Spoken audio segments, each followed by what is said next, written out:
सच्चिदानंद भगवान की जय। मानव जीवन के 3 प्रमुख स्थान, पहला गर्भाधान, मकान और फिर शमशान। इसी रास्ते से जीवन चलता है, गुजरता है।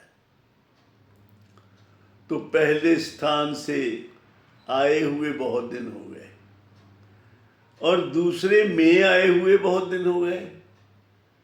अब बारी तीसरे की है, तीसरे स्थान की बारी है, उसके लिए करनी तैयारी है। तैयारी क्या करनी? जो जीवन अभी तक बीत गया वो जैसे बीता उस अनुभव से अपने अगले जीवन में सुधार करना चाहिए। बीत गई सो बीत गई, आगे की सुध ले।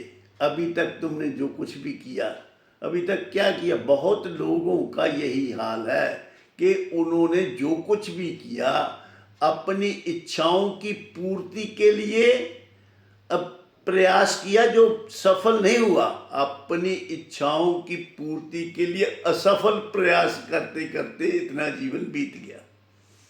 अब बाकी का जो जीवन बचा है उसमें 2 काम कर लेने चाहिए। एक तो परमात्मा का सिमरन करना चाहिए और दूसरा परोपकार। परोपकारी जीवन ही सफल जीवन है, क्योंकि अपने लिए तो सभी जीते हैं। अपने लिए जीने का जो काम है ये सब जानवर भी करते हैं, पशु पक्षी भी करते हैं, लेकिन आदमी और उनमें तो फ़र्क यही होना चाहिए कि आदमी को दूसरों के समाज में जीता है तो समाज का भी ध्यान रखना चाहिए। इसलिए बाकी का जीवन सामाजिक सेवा में और प्रभु के सिमरन में लगाना चाहिए। इन शब्दों से मैं अपनी वाणी को विराम देता हूँ और आप सबके कल्याण की कामना करता हूँ। धन्यवाद।